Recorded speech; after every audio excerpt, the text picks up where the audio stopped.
Em nome do Pai, e do Filho e do Espírito Santo. Amém. Caríssimos irmãos e irmãs, Homo quidam fecit cena maiam. Um certo homem preparou uma grande ceia. É a linda parábola que Jesus nos conta no Evangelho de hoje. A primeira leitura também nos sugeriria muitas reflexões, mas sempre nós temos que escolher algo para falar da liturgia do dia, né? Por isso vamos nos deter mais no Evangelho. Ouvir essa parábola de Jesus na semana em que nós celebramos a festa de Corpus Christi dá a essa parábola um sentido muito profundo desse convite que Deus nos faz. Jesus contou muitas parábolas e poucas ele explicou. A maioria das parábolas Jesus não explicava, mas ele disse em outro lugar que ele nos enviaria o Espírito Santo e o Espírito Santo nos faria compreender tudo o que ele tinha dito e nos faria recordar os seus ensinamentos. De modo que Jesus não explicou as parábolas para que elas permanecessem sempre objeto da nossa oração, da nossa reflexão, para que no decorrer da história sempre nos debruçássemos sobre elas e nos perguntando o que Deus quer nos dizer com essa história. E Jesus também não dá uma explicação, porque ele quis que no decorrer da história essas parábolas permanecessem sempre atuais, que elas fossem sempre lidas e interpretadas também em cada momento da nossa história. Então vamos fazer uma pequena reflexão, né, ou interpretação da parábola de Jesus. Jesus fala então do Pai que fez um grande banquete, uma grande ceia. Esse banquete simboliza tudo aquilo que Deus faz por nós. O Pai, é claro que é Deus. Simboliza, portanto, a igreja, onde nós somos alimentados, somos cuidados, a igreja que é também a casa paterna para onde Deus nos convida.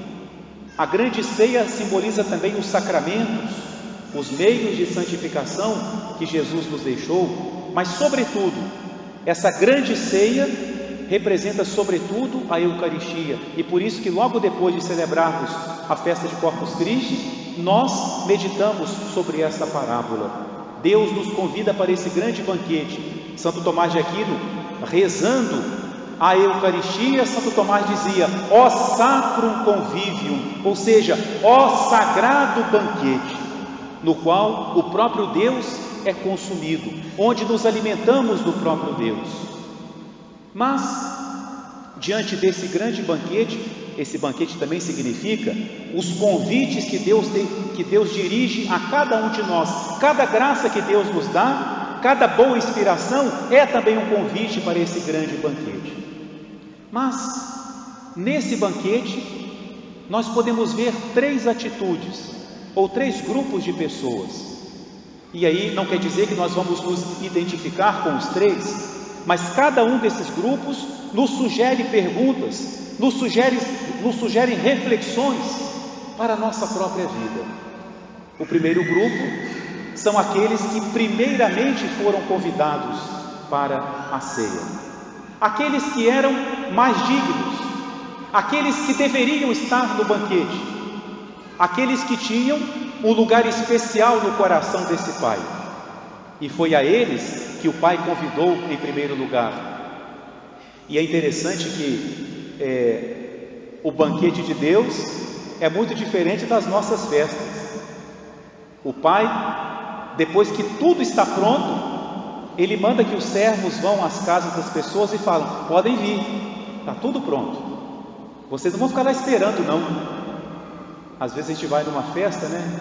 Aí senta, aí serve água, mais água, meia hora, 40 minutos, a metade das pessoas desiste e vai embora. E é para isso mesmo, é para ficar menos gente para o banquete em si. Deus não faz isso. Deus nos aguarda com tudo pronto, tudo está preparado, diz o Evangelho. Vinde, tudo está preparado. Mas esse primeiro grupo, todos eles tinham coisas mais importantes para fazer. E cada um, de uma forma muito cortês, muito educada, pede desculpas ao pai por não poder ir ao seu banquete. Um estava ocupado porque tinha comprado um sítio, e para ele os bens materiais tinham mais valor do que ir nessa ceia.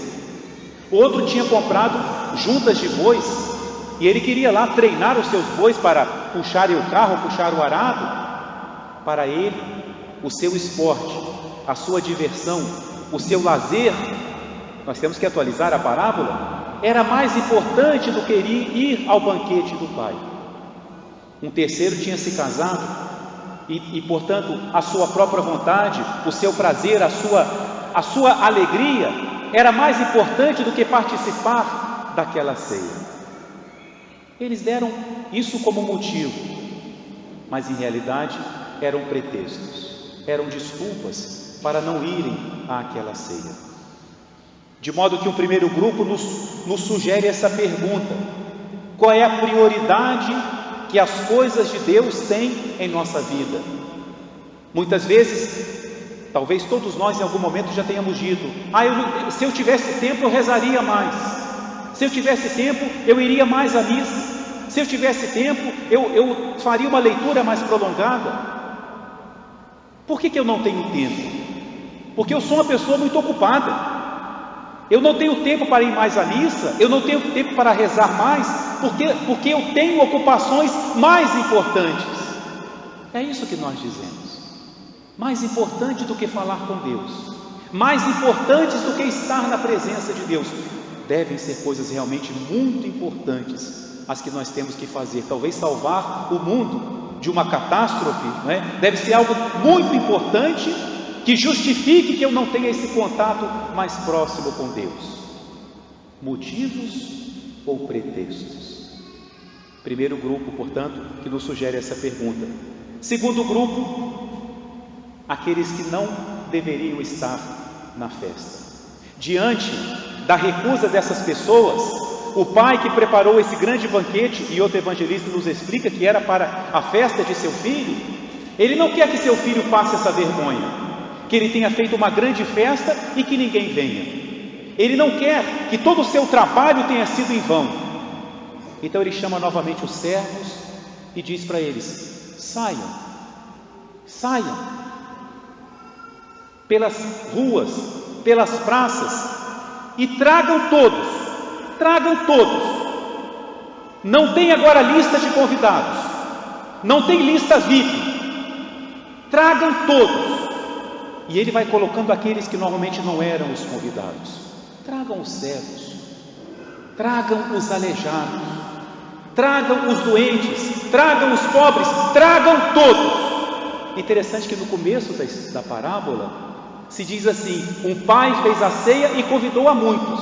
Agora não são mais muitos, agora são todos, tragam todos. E os servos saem então e vão chamando: olha, vocês estão com fome? Acompanha a gente, vai ter um banquete para vocês hoje. E o servo diz assim: senhor, já fizemos o que o senhor mandou e ainda tem lugar. E o pai de família diz: saiam de novo, agora vão pelos campos, peguem as estradas, saiam das cidades, vão para o interior, chamem a todos. Eu quero que o meu salão esteja cheio. E assim os servos fazem. O segundo grupo, aqueles que não mereciam estar no banquete, aqueles que não foram os primeiros contemplados. E aí, meus irmãos, nós sabemos que toda comparação sempre é imperfeita. E mesmo as parábolas de Jesus, por mais que Jesus esteja nos falando do reino de Deus, mas alguns detalhes nós podemos ver que aquilo que Deus faz diretamente é ainda mais perfeito. Se fosse um banquete normal, essas pessoas que foram convidadas no segundo momento, elas não estavam contempladas no coração do Pai. Mas na história real não é assim. Esses que são convidados no segundo momento, desde o início, eles já estavam contemplados no coração do Pai. O Pai, quando fez esse grande banquete, pensou naqueles que primeiro Ele queria convidar, mas Ele pensou também nos outros. Ele pensou em todos. E Ele quer que todos sejam chamados, todos sejam convidados. E é por isso, meus irmãos, é por isso que nós estamos aqui. Por que nós estamos na igreja? Por que nós podemos comungar? Por que eu posso vir à missa? Por que eu tenho a fé? Por que eu posso chamar Deus de Pai? Porque Deus chamou a todos.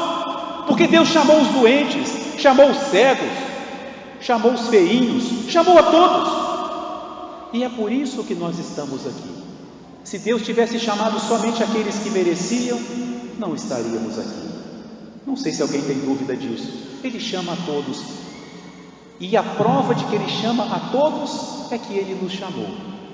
Mas existe um terceiro grupo que talvez passe um pouco despercebido nessa história, mas que teve um papel fundamental. Quem seria esse terceiro grupo? Os servos. A gente pensa muito nos primeiros convidados, naqueles que não querem ir à ceia. A gente pensa muito naqueles que foram chamados para completar a casa. E talvez poucas vezes nós tenhamos o nosso olhar nos servos. Qual é o papel desses servos? Convidar. Qual é o papel desses servos? Chamar, fazer a vontade do Pai. Esse servo, em primeiro lugar, representa o próprio Jesus. Jesus é aquele que é o nosso alimento nesse banquete, mas Ele também é o servo do Senhor. É Ele que sai, é Ele que sai chamando. E por isso Jesus andou por tantos lugares diferentes, por isso Ele esteve em tantas mesas, em tantas casas, porque é Ele que chama. Mas esses servos, meus irmãos, também devem nos fazer refletir. Nós também devemos ser esses servos que saem à procura. Aquele que conhece a Deus, aquele que experimenta o quanto Deus é bom, não pode guardar para si esse tesouro. Se realmente Deus modificou a nossa vida, se realmente eu me encontrei com Deus, com Jesus, eu não quero guardar para mim essa alegria, eu quero levar aos outros. Isso fazem os servos. Eles saem pelas ruas, saem pelas praças, vão pelas roças, pelas estradas, por toda parte, e chamam a todos. O nosso papel, meus irmãos, dentro das nossas capacidades, na vida de cada um de nós, de sermos também apóstolos, de sermos também missionários. Posso fazer isso pela minha palavra, posso fazer isso pela minha vida, sempre. Posso fazer isso pela minha oração. Só o fato de eu ir à missa aos domingos já é também um testemunho de fé. Mas eu posso fazer mais. E aí fica a pergunta: o que é que eu posso fazer a mais como servo de Deus para trazer mais pessoas para o banquete sagrado? Até a maneira como nós acolhemos uma pessoa na igreja pode contar. Uma pessoa que nunca veio e de repente se senta ao nosso lado. A forma como eu lido com ela pode ser uma acolhida, ou pode ser um bota fora. Eu não volto lá mais não. O jeito que olharam para mim, um olhar pode dizer mais do que um discurso. Saber acolher. Quantas vezes nós ficamos aí ao lado de outras pessoas na igreja e nem sequer nunca perguntamos quem é que está do nosso lado. Saber acolher. Me lembro de um padre dizendo, que ele dizia assim: na minha paróquia eu não quero fazer a pastoral da acolhida. Como assim, padre? Não, porque a pastoral da acolhida temos que ser todos nós. Todos temos que ser esse servo que sai à procura. E é muito oportuno usar repetidas vezes essa palavra sair. É o que o Papa tem falado muito para nós, uma igreja que sai a buscar todos, a buscar os aleijados, os doentes, os cegos, aqueles que não poderão vir por si mesmos. Se nós não formos até eles, eles não virão. Não podemos ficar com a igreja aberta esperando na porta, venha quem quiser, não!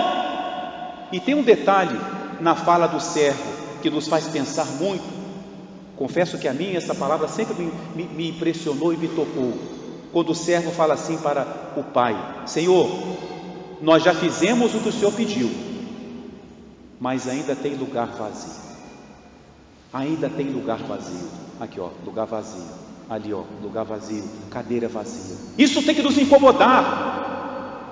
Ah, padre, mas o importante é a qualidade. Sim, mas se nós pudermos ter mais com qualidade, melhor. Cuidado que isso pode virar uma desculpa. Somos poucos, mas somos bons. Somos bons? Eu posso fazer essa análise de mim? Ou eu sou aquele último que foi convidado? Ainda há lugar. Na igreja, meus irmãos, sempre haverá lugar. Se não couber, faz uma puxadinha, bota a cadeira do lado de fora, aumenta as vistas, não importa, faz outra igreja. Não importa, sempre há lugar. No coração de Deus sempre há lugar. E nós temos que ter essa preocupação para não cairmos no comodismo espiritual de dizer: que bom, está tudo tão bom, muita gente. Não, não é muita gente. Não pensemos nos que estão dentro, ou melhor, não pensemos somente nos que estão dentro, porque os que estão dentro têm que ser pensados e contemplados. Mas temos que ter aquilo que os santos tinham no coração, essa inquietação por aqueles que estão lá fora, por aqueles que ainda não vieram, por aqueles que ainda não provaram desse banquete. E talvez não provaram porque faltam servos que vão até eles e digam: olha, eu tenho um convite para você, não é? Eu quero te convidar para um grande banquete. Sermos apóstolos, termos essa preocupação, essa santa inquietação no nosso coração, na nossa alma, de que ainda há lugar vazio.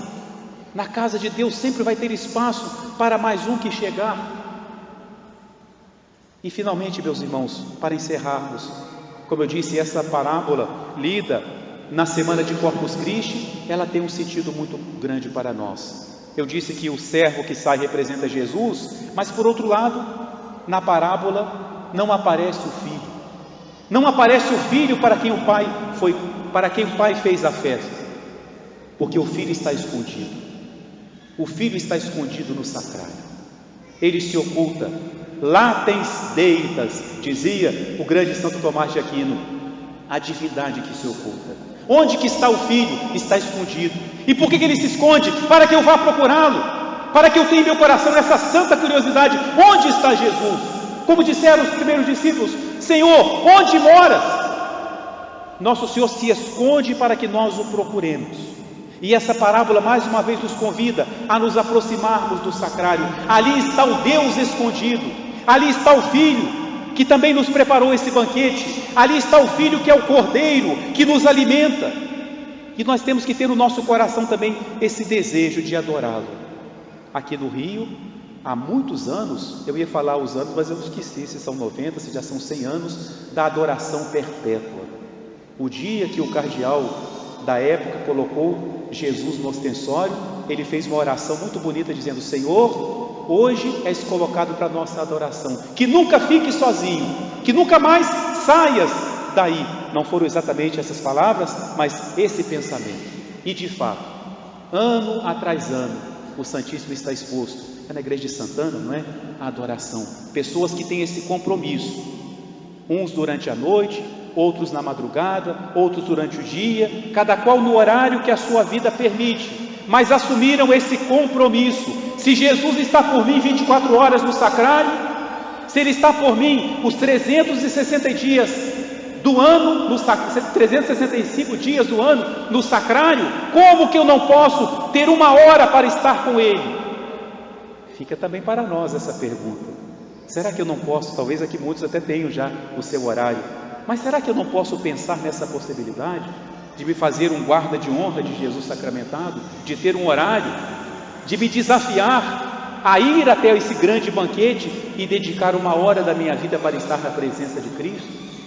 Que nosso Senhor, que nos contou essa parábola e de propósito não quis explicá-la, toque o nosso coração para que nós possamos lê-la e refletir sobre ela para a nossa vida, para que ela nos aproxime mais de Deus e nos leve a aproximarmos mais pessoas do sagrado banquete, porque ainda há lugar para mais um que quiser se aproximar de Deus. Em nome do Pai, e do Filho e do Espírito Santo.